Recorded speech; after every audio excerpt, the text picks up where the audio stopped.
En menos de 24 horas, las lluvias causaron nuevos daños en Loja, donde se desbordaron 2 ríos afectando a 200 negocios. Y en el cantón Chaguarpamba, un aluvión dejó a 260 familias sin electricidad ni agua. Se abrieron las 3 compuertas de la represa Daule-Peripa para descargar de forma controlada el exceso de agua que hay en el embalse por las lluvias. Según Selec, no hay riesgo de inundaciones en los 11 cantones de Guayas y Manabí. La concesión del campo Sacha al consorcio chino-canadiense Sinopetrol se cayó porque, según la ministra Inés Manzano, la empresa no entregó la prima de $1.500 millones en el plazo fijado por el presidente Daniel Noboa. El presidente Noboa anunció que llegó a una alianza estratégica con el fundador del ejército privado Blackwater para luchar contra el narcotráfico y la pesca ilegal, pero no dio detalles. La Corte Constitucional dijo no a la propuesta del presidente Noboa para reformar la Constitución, para que los jueces ordenen prisión preventiva obligatoria en casos de terrorismo y crimen organizado. Se cumplen 5 años desde que la Organización Mundial de la Salud declaró la pandemia por el COVID, que dejó, según la OMS, 7 millones de muertos y, según la ONU, 20 millones en el mundo. La CONAIE no tendrá una posición unificada sobre qué candidatura respaldar en la segunda vuelta. Y Leonidas Issa presentará a Luisa González una lista de demandas para concretar su apoyo. No se sabe nada del paradero de Santiago Hernández, procesado en el caso Plaga, y abogado de Sebastián Barreiro, hijo de la vicepresidenta Abad. La incertidumbre creada por la guerra comercial del presidente Trump y que provocó la caída de la bolsa en Estados Unidos ha afectado sobre todo a las grandes corporaciones y a las empresas de tecnología. Real Madrid elimina al Atlético de Madrid en una dramática serie de tiros penales y clasifica a los cuartos de final de la Champions League. ¿Qué tal, amigos? Buenas noches. Nuestros equipos periodísticos siguen recorriendo distintos puntos del país tras las consecuencias de la época lluviosa que se mantiene en casi todo el territorio nacional. Continúan las inundaciones y el desbordamiento de ríos. Bienvenidos a Televistazo Estelar.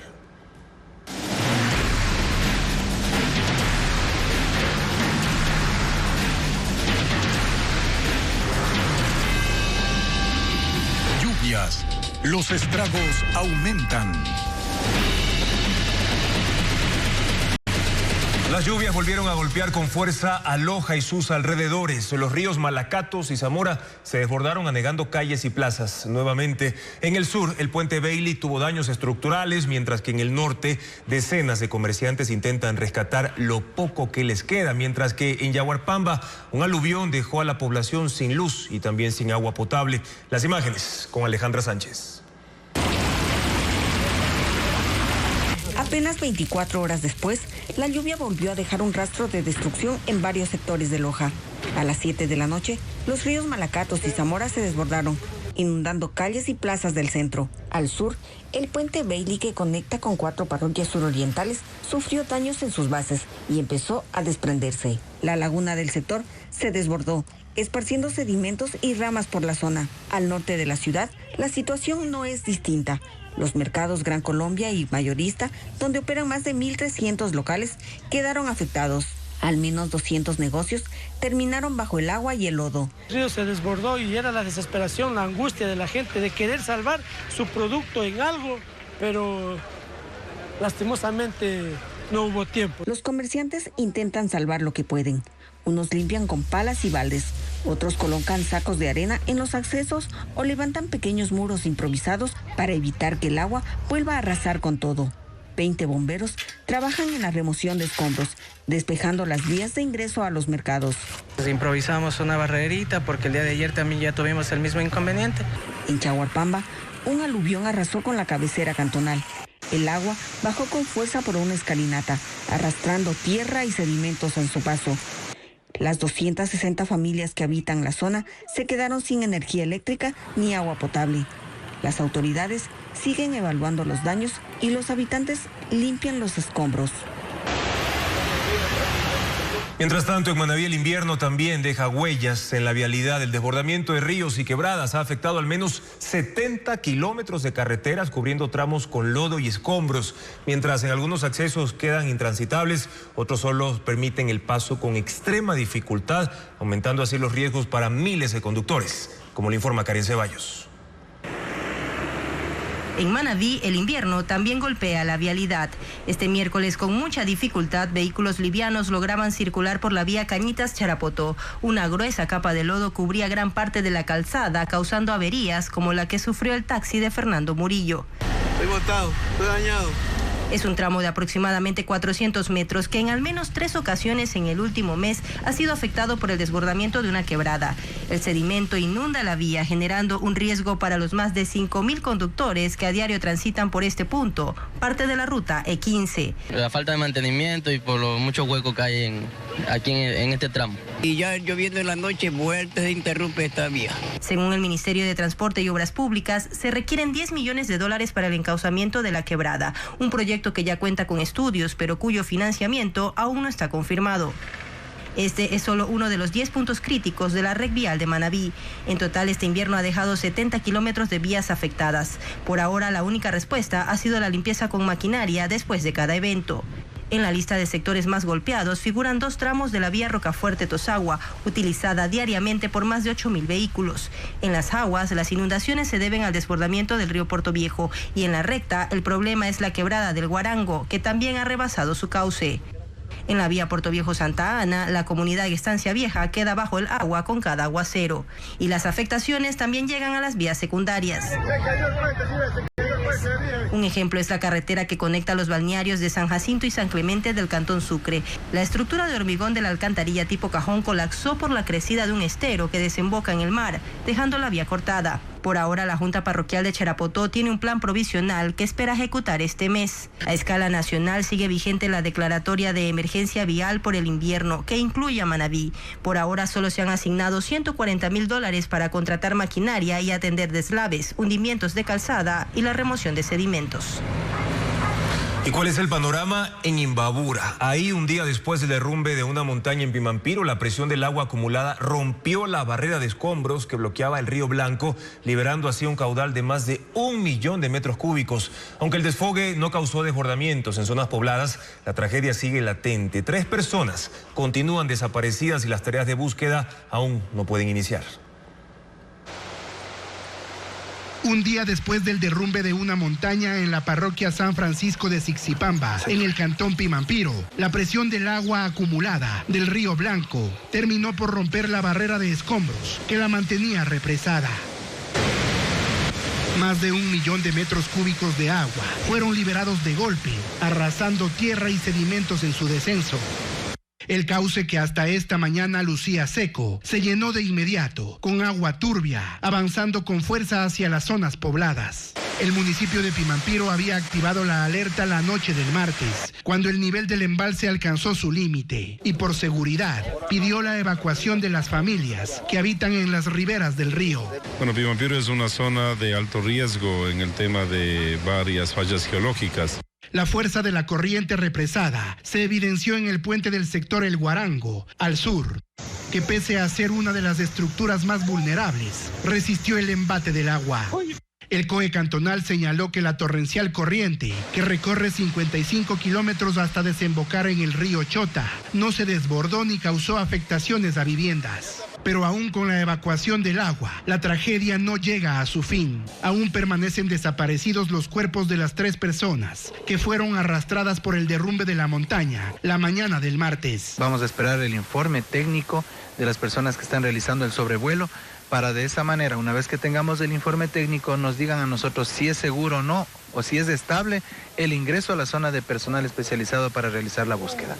Las autoridades no han precisado cuánto tiempo tomará asegurar la zona antes de iniciar la búsqueda, sin poner en riesgo a los rescatistas.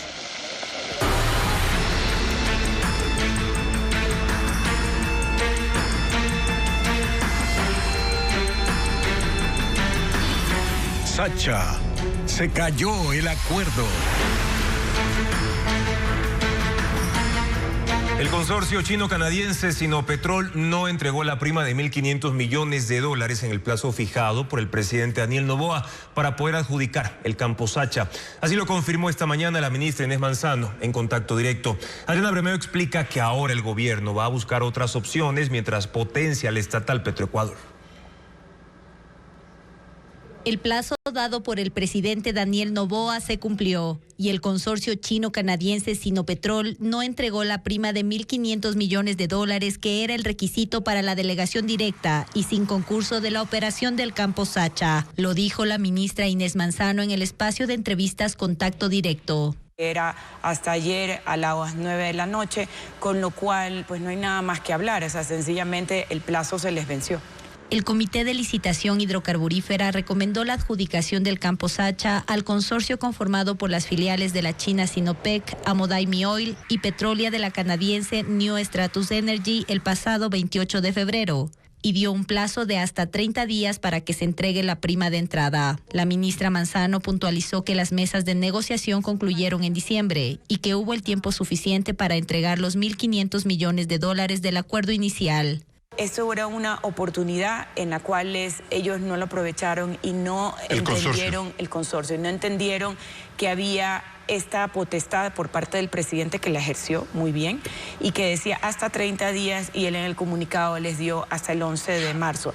Ahora el Ministerio de Energía revisará otras opciones para adjudicar el campo Sacha. Mientras tanto, dijo la ministra, se invertirá más en Petroecuador. Aquí no se para nada. Aquí lo que estamos haciendo es tratando de hacer con nuestros recursos, los recursos de los ecuatorianos, ser transparentes y ser eficientes.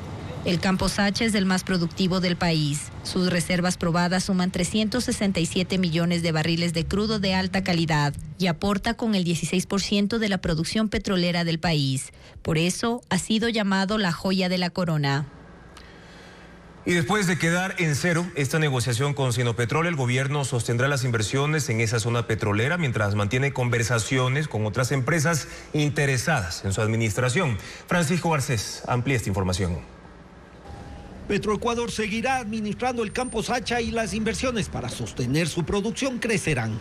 Esa es la primera decisión que tomó el gobierno después de que fracasó el acuerdo con Sinopetrol para entregarle el campo por los próximos 20 años. La administración de Petroecuador en el campo no será permanente. El gobierno invitará nuevamente a empresas que muestren su interés en hacerse cargo. El martes, la ministra de Energía Inés Manzano y el gerente de Petroecuador, Roberto Concha, mantuvieron la primera reunión para planificar la intervención en Sacha y un plan de transición. El primer compromiso es aumentar las inversiones para producción, que actualmente están en $65 millones por año, según informó el viceministro de Hidrocarburos, Guillermo Ferreira. No se ha fijado el monto en que estas inversiones crecerán ni el objetivo que se quiere alcanzar, tomando en cuenta que con la inversión actual la producción se mantiene en 75,000 barriles diarios. En esta nueva etapa el gobierno deberá decidir qué figura usará para delegar la administración del campo. Si se inclina por invitar a empresas públicas extranjeras, la negociación será más corta y permitirá la entrega directa de Sacha.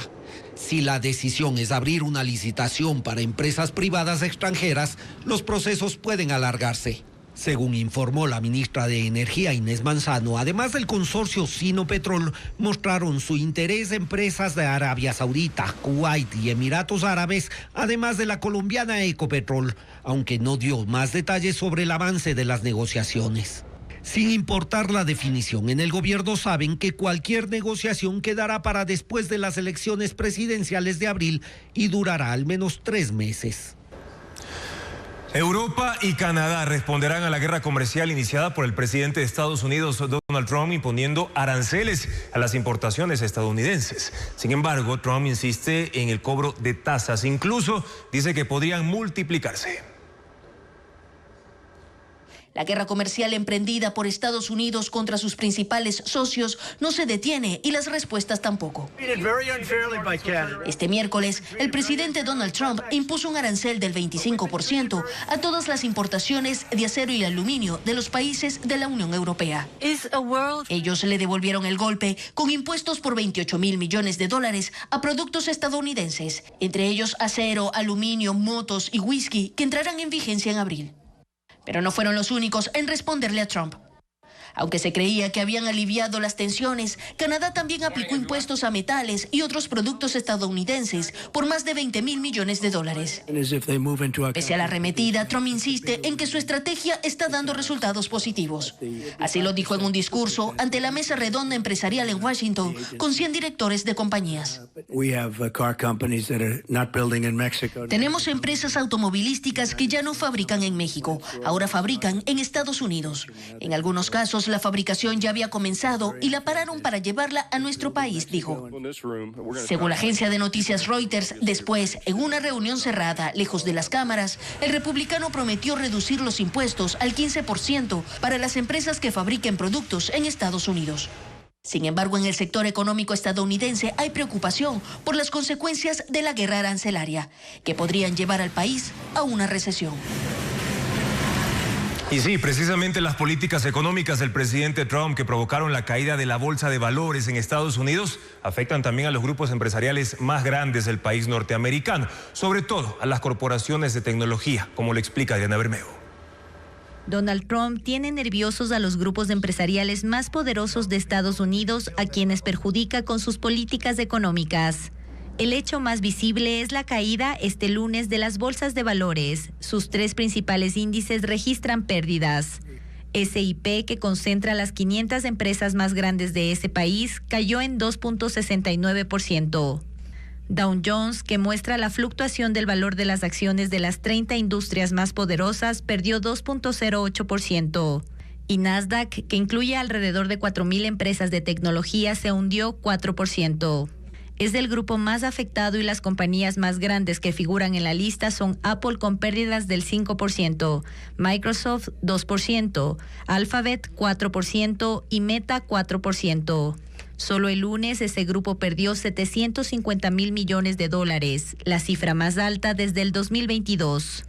Otras perjudicadas son la empresa de telecomunicaciones Verizon 7.33%, Walt Disney 2.49% y Amazon 2%. También está Tesla. Las acciones cayeron 15 puntos y acumula una depreciación del 43% en 3 meses. Su dueño, Elon Musk, asesor estrella del gobierno de Trump, perdió $29,000 millones en un día. Portales de economía calculan que las pérdidas generales ascienden a $5,500 millones en los 2 últimos meses y han afectado a más de 5,000 empresas estadounidenses.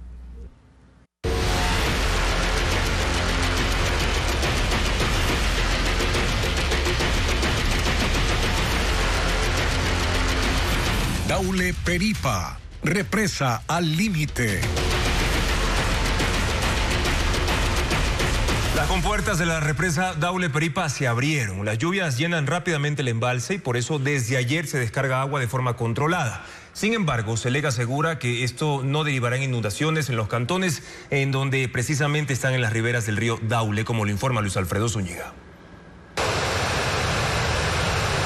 Así amanecieron este miércoles las 3 compuertas de la represa Daule Peripa, ubicada al norte del río Daule entre Guayas y Manabí. Esto preocupa a varias provincias de la costa, porque una de las funciones de esta represa, capaz de almacenar 6.000 millones de metros cúbicos de agua, es precisamente contener el fuerte caudal e impedir que baje sin control por el río Daule, inundando a los cantones ubicados en las riberas. Pero en las condiciones actuales, el embalse está cerca del límite. Este miércoles la cota alcanzó 80 metros sobre el nivel del mar y el máximo es 85. Debido a las lluvias, los últimos 12 días el caudal llegó a 1.100 metros cúbicos por segundo, cuando lo normal en marzo es 700. Por eso SELEC decidió abrir las compuertas 75 centímetros y liberar agua de manera controlada, y empezaron desde el martes. En este momento nosotros podemos hacer descargas controladas para evitar que si tenemos una creciente mayor, de acuerdo a las predicciones, se pueda liberar caudales superiores. A las 2:30 de la tarde, las 3 compuertas de la represa Daule Peripa seguían abiertas descargando agua. El gerente de SELEC aseguró que, dependiendo de si llueve en esta zona y qué nivel alcance el río Daule, el agua seguirá corriendo. El gerente de SELEC aseguró a Televistazo que no habrá inundaciones. Y pese a lo dicho por SELEC, 11 cantones de Guayas y Manabí están en alerta de riesgo de inundaciones por las descargas de agua del embalse, según varios alcaldes de la prefectura del Guayas. Diego Cuenca describe cuáles son las localidades con mayor incidencia a soportar acumulación de agua agravada por las fuertes lluvias previstas para los próximos días en esa zona. Las descargas del embalse Daule Peripa alertaron a los alcaldes de 10 cantones de Guayas y 1 de Manabí, quienes temen que sus localidades se inunden si a esto se suman fuertes lluvias. El embalse está en el límite de ambas provincias. El agua que descargan va hacia el río Daule y 20 kilómetros más abajo está el cantón Pichincha de Manabí, con una población de 30.000 personas, donde hay cultivos de maíz y ganadería. Luego está el Empalme, Balsare, Colimes, Palestina, Santa Lucía, Novol, Pedro Carbo, Daule, San Borondón y Guayaquil. Todas esas localidades están rodeadas del río Daule, donde habitan más de 4 millones de personas. Y hay un aproximado de 95.000 hectáreas de cultivos de arroz, vulnerables a inundaciones. Esa alerta la generó la prefectura del Guayas, en un comunicado donde aseguró que desplegaron personal para monitorear una posible emergencia. Las inundaciones no son la única consecuencia que preocupa a los municipios. En un documento, la alcaldía de Guayaquil reclamó que la ciudad no fue considerada en la alerta por parte de SELEC, pues el cabildo considera que al aumentar las descargas y el nivel de turbiedad del agua, está en riesgo el abastecimiento y distribución de agua potable de más de 2,7 millones de personas. Una situación que ya afecta a Novol, Daule y San Borondón, con restricciones en el servicio. La Academia de la Construcción es un programa avalado por la Universidad Católica Santiago de Guayaquil. Este año otorgará becas a maestros albañiles empíricos que busquen certificarse en esa área. De hecho, la primera edición de este proyecto fue el año pasado, cuando graduaron a 70 personas. Vamos a conocer más en el siguiente informe. Hace 3 años, Jerry García entró a trabajar como oficial de obra en una constructora de Guayaquil.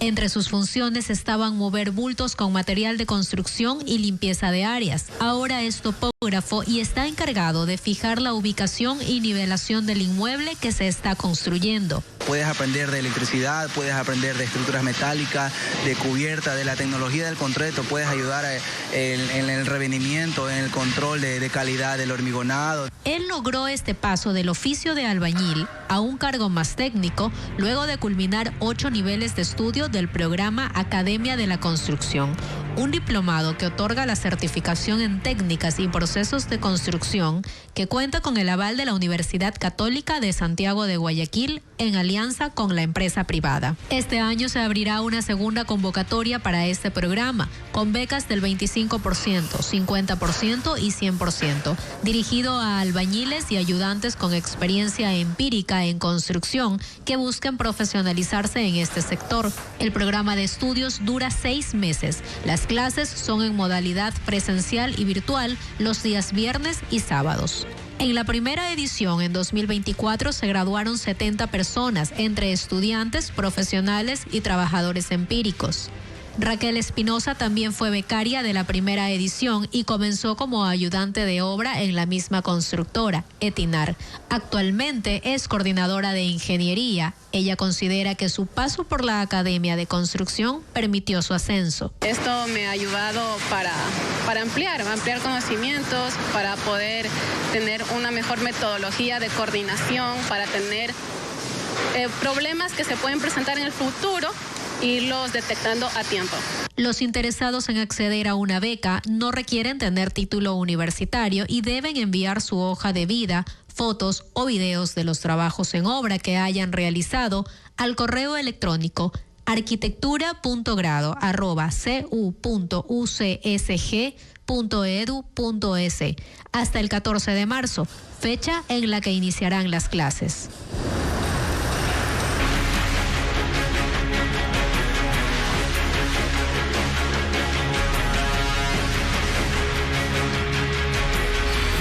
COVID, ¿qué dejó la pandemia? A partir de los primeros casos de COVID-19 detectados en China, el virus desató millones de contagios y muertes, siendo la peor emergencia sanitaria del último siglo.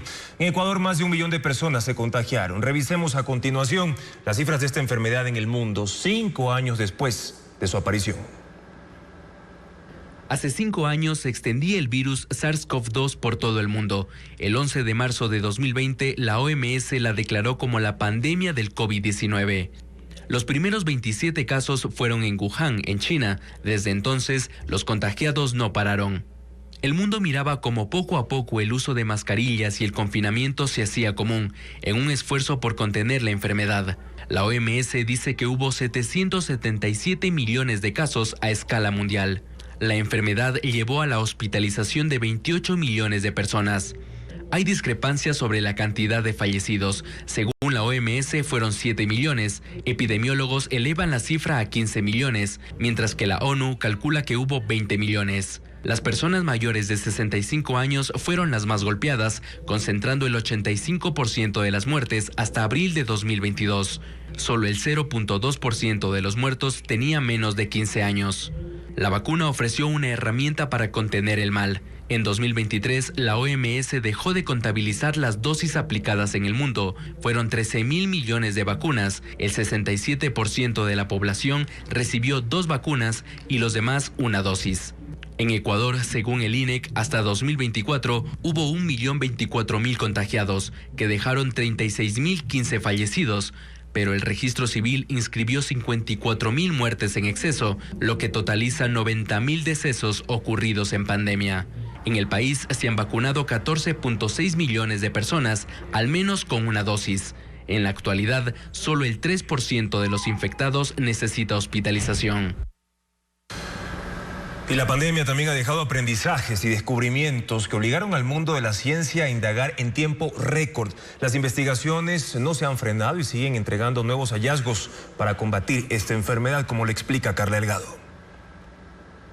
El progreso científico sin precedentes y en tiempo récord para ganarle la batalla al COVID-19 ha sido uno de los hitos más significativos en la lucha contra esa enfermedad. La comunidad científica se unió en una carrera contra el tiempo para mitigar los efectos del virus. La primera vacuna fue desarrollada en 9 meses por la farmacéutica Pfizer, cuando regularmente desarrollar una inmunización tomaba años. Los estudios no se detienen. Uno de los descubrimientos más recientes, el de octubre del año pasado, cuando la FDA autorizó una prueba rápida de venta libre que detecta tanto la COVID-19 como la influenza. Otro avance de la ciencia es la vacuna Vivermax, desarrollada por la empresa española IPRA. Es la primera vacuna contra el COVID-19 creada en ese país. Basada en proteínas recombinantes, esta vacuna ha demostrado ser altamente eficaz como refuerzo para aquellos que ya recibieron otras vacunas.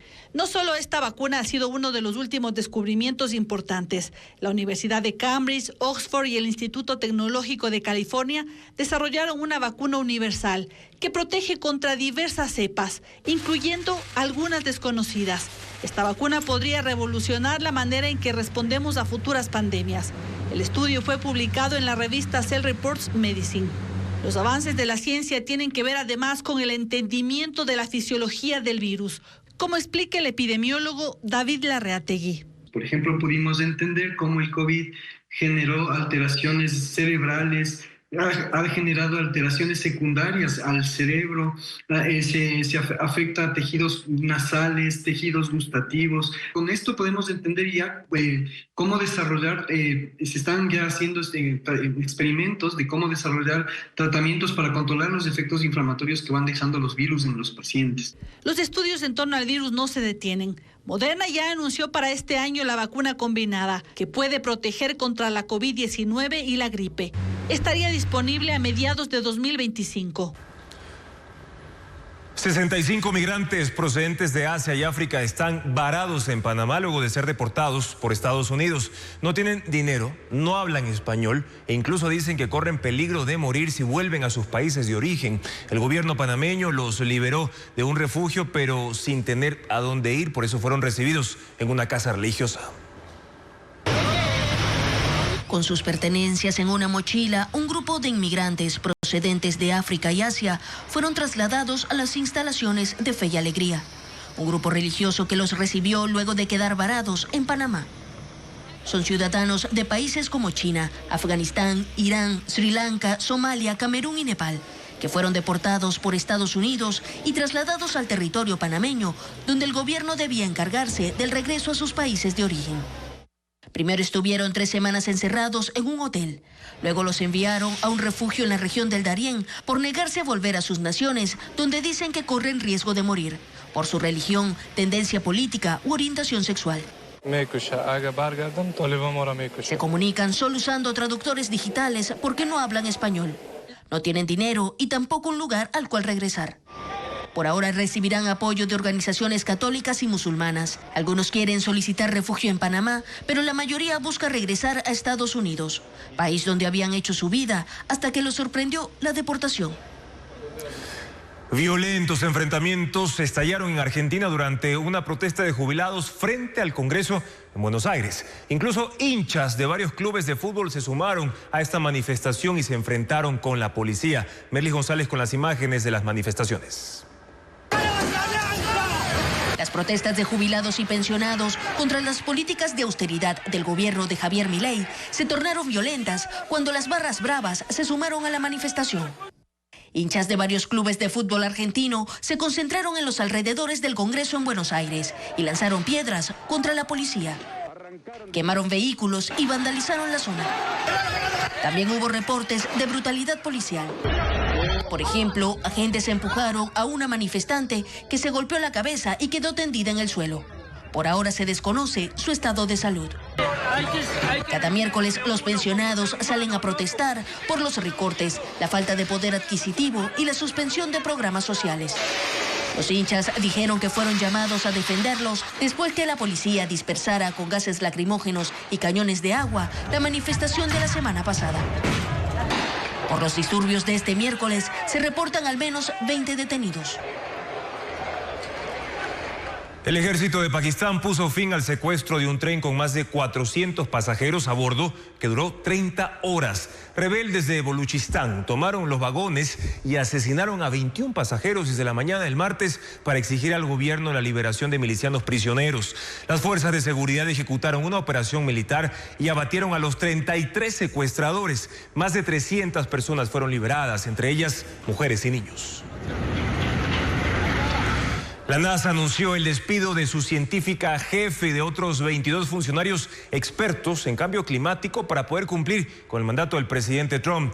La agencia espacial informó que habrá más recortes y suprimió también la Oficina de Política y Estrategia, así como la de División de Diversidad, Equidad e Inclusión.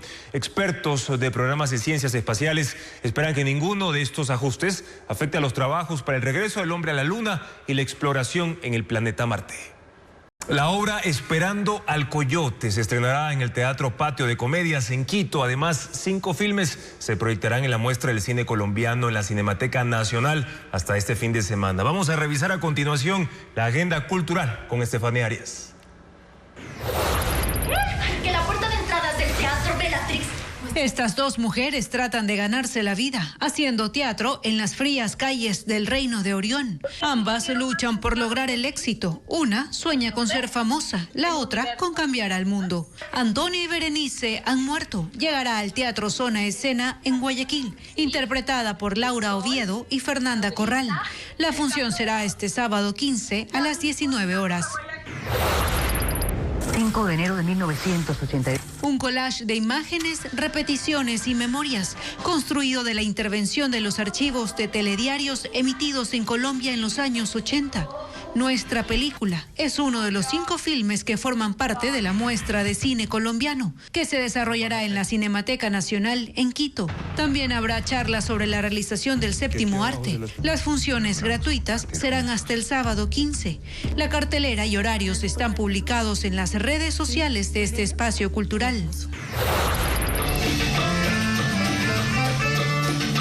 Una historia que aborda temáticas contemporáneas, fusionando el drama y la comedia. Una obra de la farándula criolla llamada Esperando al Coyote estará en el Teatro Patio de Comedias en Quito. Mis recitaciones se hicieron famosas.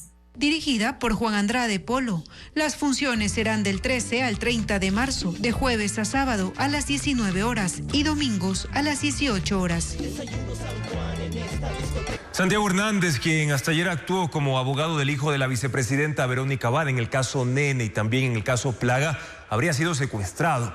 El hecho se conoció esta mañana en la Corte Nacional. Informa Jacqueline Rodas.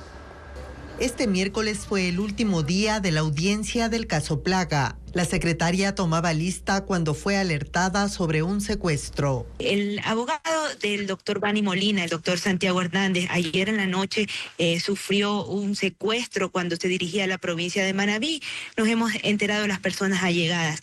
Hasta este momento sabemos que la UNACE ya ha intervenido, pero no se tiene noticias sobre el doctor. Entonces eso ha pasado ayer como 10 de la noche, un poco más. Santiago Hernández también es abogado de Sebastián Barreiro, hijo de la vicepresidenta Verónica Abad. Hasta ayer estuvo defendiéndolo en el juicio que enfrenta en el caso Nene. Barreiro informó sobre el secuestro en sus redes sociales y dijo que tampoco encuentran a 3 abogados de su equipo legal que viajaban con Hernández hacia Manta para atender otro proceso judicial. Fuentes policiales confirmaron a Televistazo que el caso está en investigación. El juez Edison Cantos, al conocer el hecho, preguntó por los demás abogados del procesado Bani Molina. Ninguno llegó a la Corte Nacional ni se conectó por Zoom. Le asignó un defensor público y cerró la audiencia. Su resolución sobre el llamado a juicio o sobreseimiento de los 14 procesados del caso Plaga se conocerá el próximo miércoles.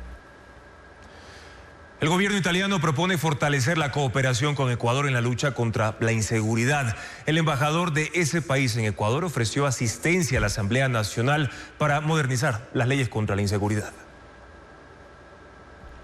El gobierno de Italia ofrece su experiencia en la guerra contra las mafias para que el Ecuador pueda fortalecer la lucha contra el crimen organizado.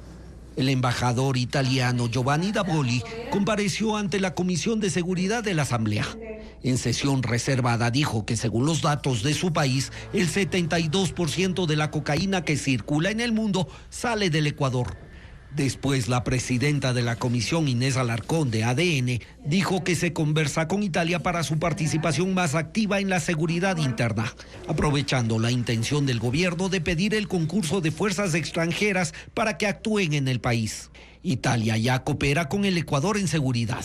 En septiembre pasado firmó un memorando para compartir información para operaciones conjuntas y permitir la participación de agentes de las unidades italianas contra la mafia, el narcotráfico y el lavado de activos en la preparación de sus pares en el Ecuador. Permite también la capacitación y asesoría a jueces, fiscales y funcionarios del sistema de justicia y rehabilitación social. Porque todos saben más o menos que Italia fue el primer país a ser afectado por el tema de una mafia muy violenta y muy peligrosa. Y por lo tanto tuvimos que sacar todo con nuestras fuerzas, esta experiencia, donde claramente las autoridades ecuatorianas lo crean, está a disposición del Estado ecuatoriano.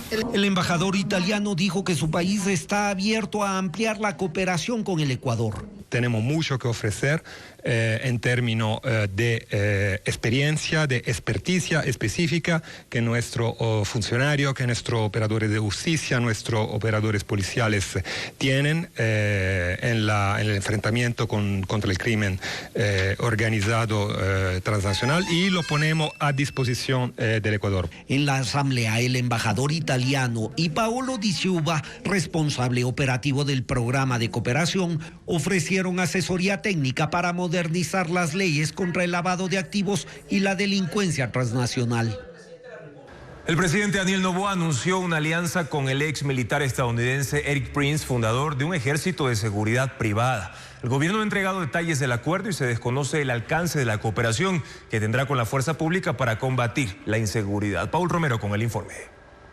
El presidente Daniel Noboa sorprendió anoche con la publicación de una fotografía en blanco y negro con Eric Prince, ex militar estadounidense y fundador del ejército de seguridad privada Blackwater. En su cuenta de la red social X dijo que empieza la ayuda internacional en el Ecuador. Hemos establecido una alianza estratégica para fortalecer nuestras capacidades en la lucha contra el narcoterrorismo y la protección de nuestras aguas de la pesca ilegal.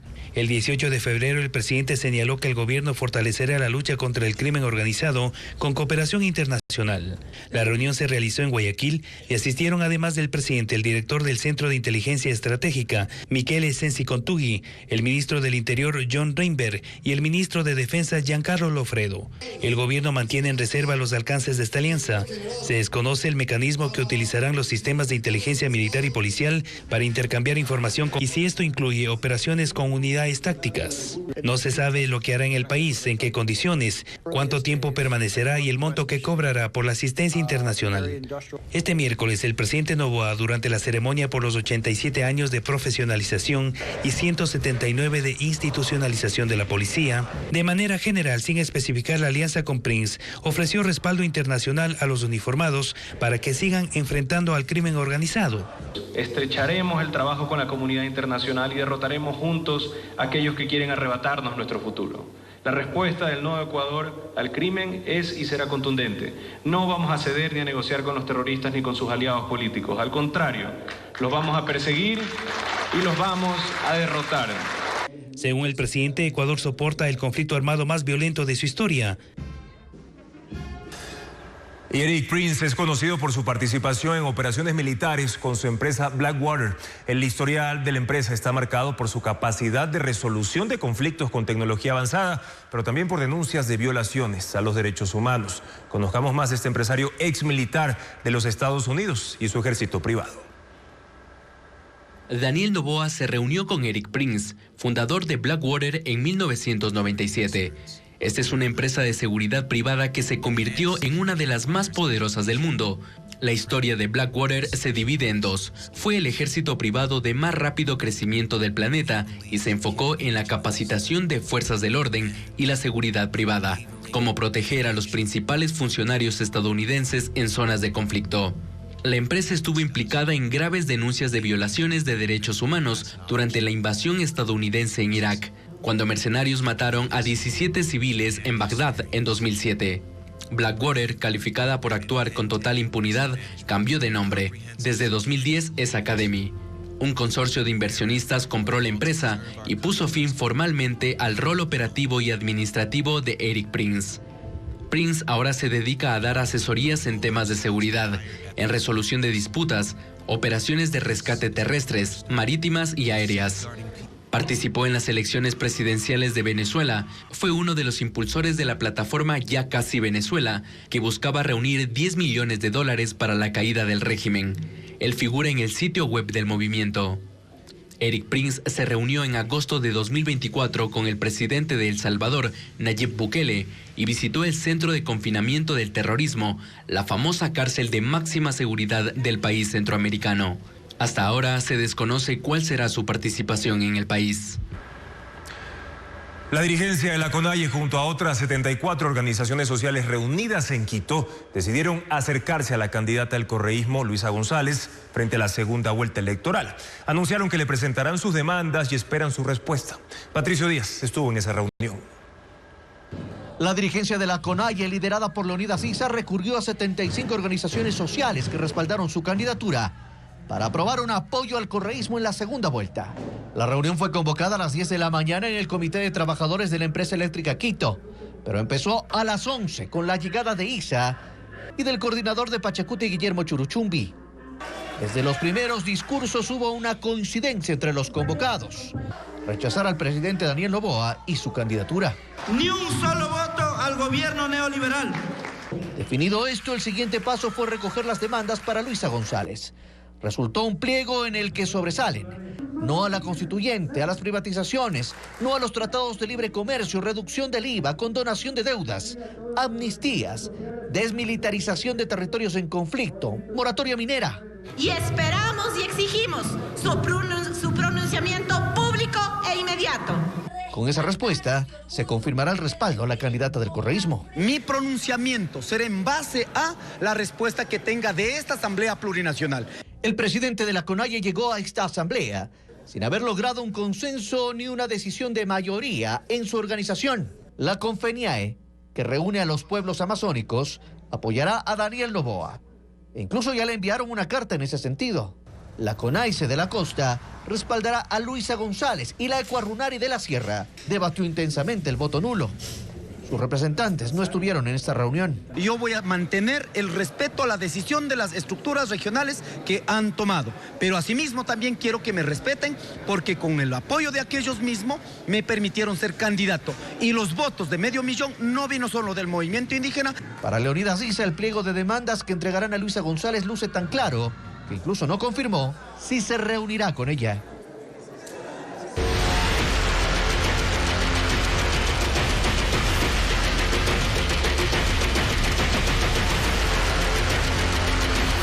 Daule Peripa, represa al límite.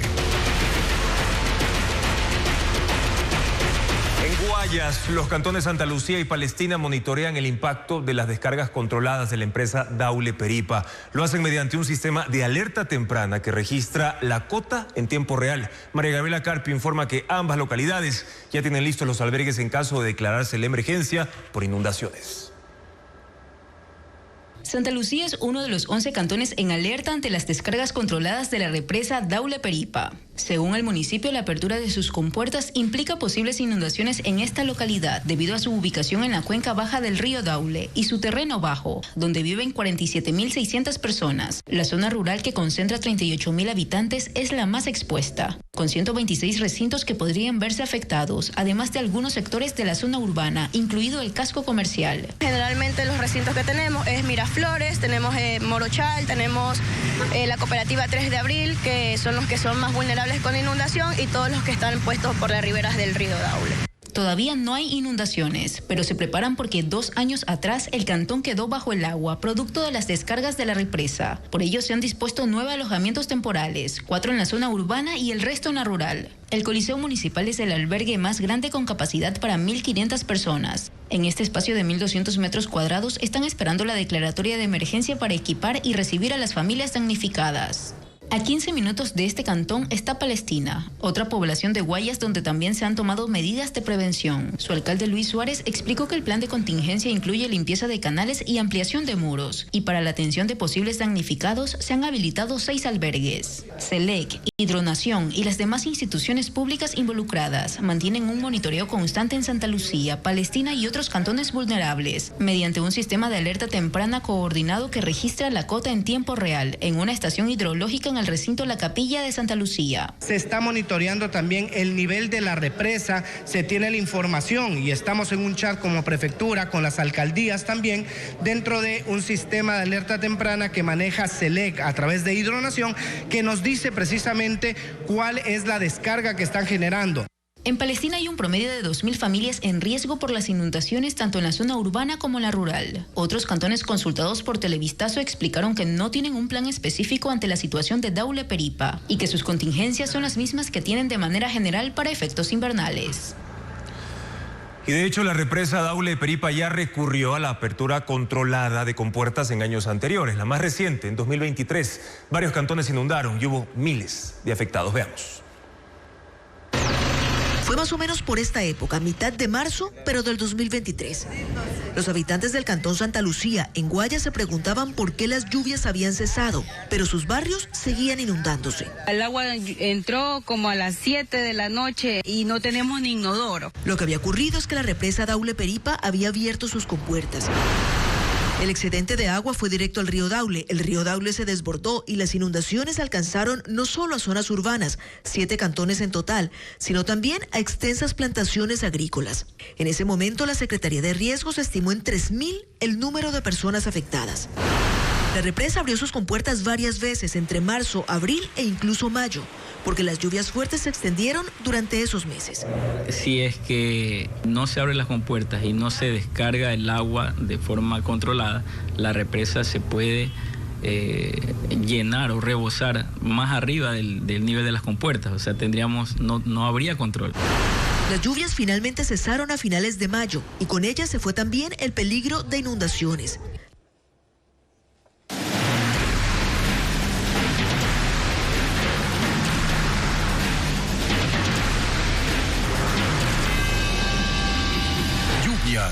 Los estragos aumentan. Babahoyo es el cantón con mayores pérdidas agrícolas en la provincia de Los Ríos. Más de 1.300 hectáreas han quedado bajo el agua, dejando así a cientos de agricultores sin cosechas y sin poder pagar sus deudas. Odette Camacho recorrió las zonas más afectadas.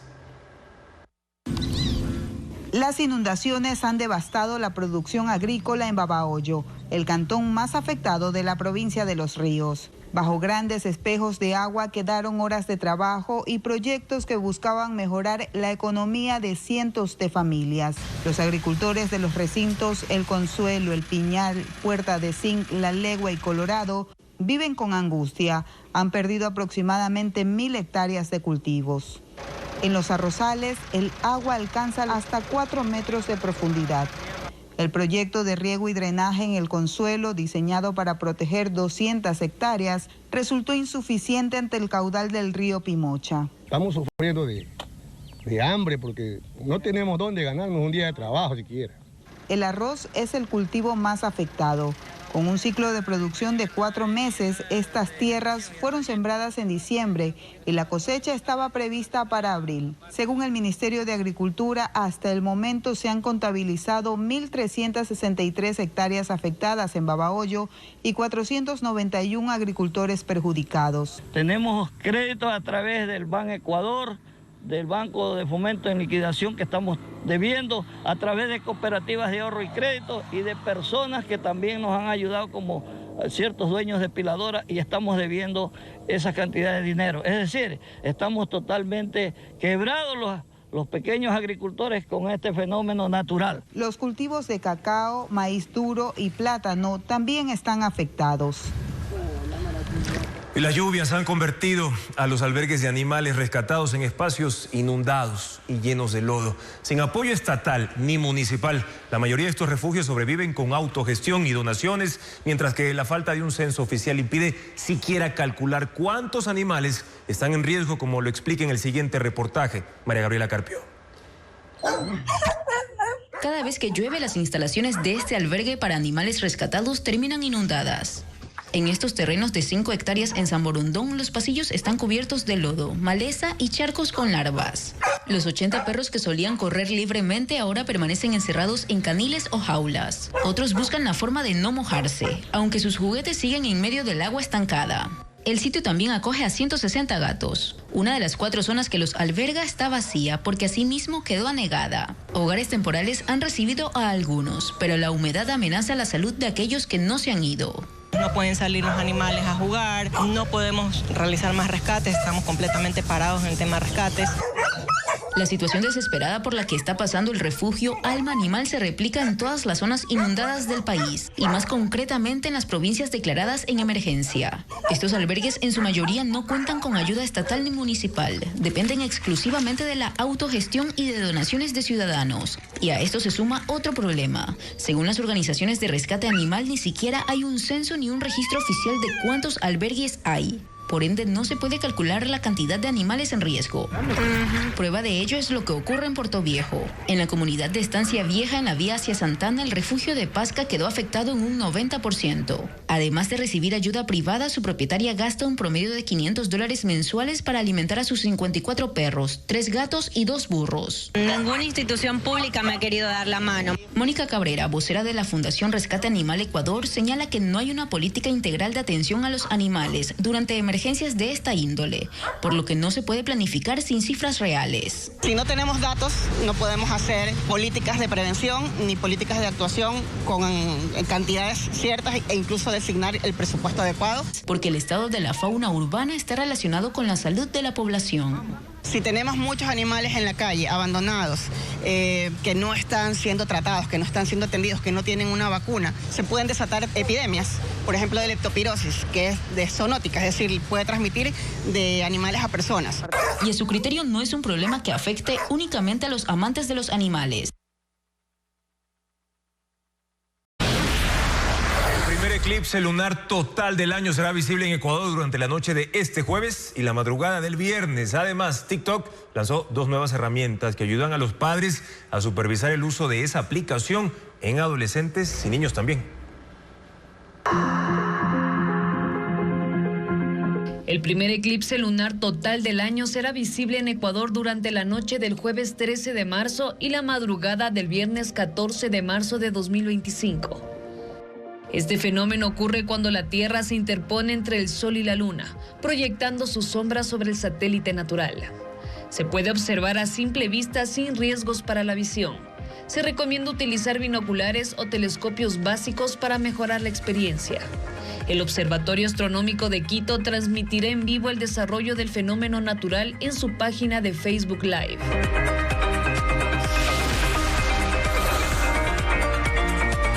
TikTok lanzó 2 nuevas herramientas que ayudan a los padres a supervisar el uso de la aplicación en adolescentes y niños. La primera se llama Momento de Desconexión Programado, que permite bloquear ciertos horarios para que los menores no puedan acceder a la red social. La otra función es Sincronización Familiar.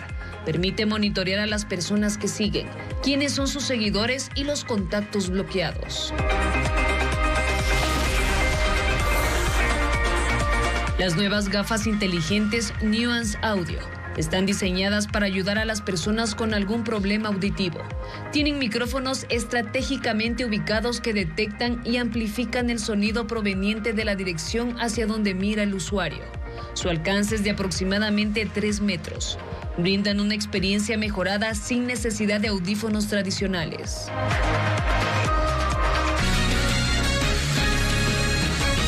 Una muestra rinde homenaje al fotógrafo ecuatoriano Luis Mejía en el Centro Cultural Metropolitano de Quito. Con un recorrido por esta exposición gratuita, Estefanía Arias nos cuenta que 83 imágenes retratan la historia y momentos también.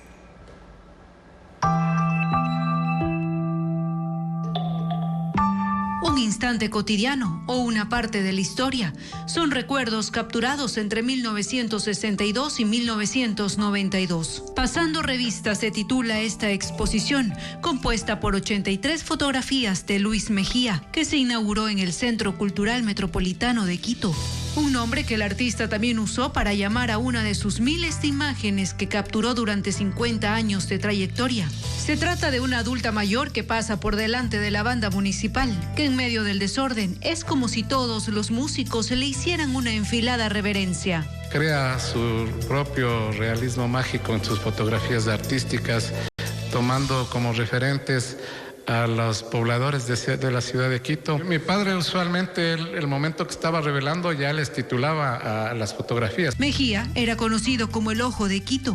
En 2012 fue nombrado fotógrafo patrimonial por el Ministerio de Cultura y en 2024 ganó el Premio Nacional a la Mejor Trayectoria Profesional, otorgado por la Asociación de Fotógrafos Ecuatorianos. Sus fotos llegaron a portadas de revistas locales como Vistazo y fue el primero en colaborar con una agencia internacional de Estados Unidos, Associated Press. Fue el primer fotoperiodista en ir al Mundial de Fútbol de Argentina 78, que están retratados también en imágenes aquí en la muestra fotográfica. También la fotografía El Señor del Bastón, que hay 3 personajes icónicos de la ciudad.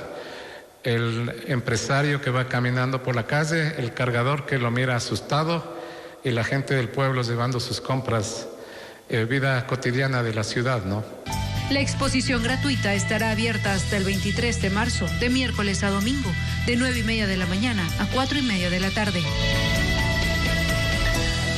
En las noticias del espectáculo, Ana María Palacio nos cuenta que Ariana Grande superó a Taylor Swift como la artista femenina con más oyentes mensuales en Spotify, con un total de 117 millones de usuarios. Además, Disney presentó el primer tráiler de la película Lilo y Stitch, que llegará a los cines en mayo próximo.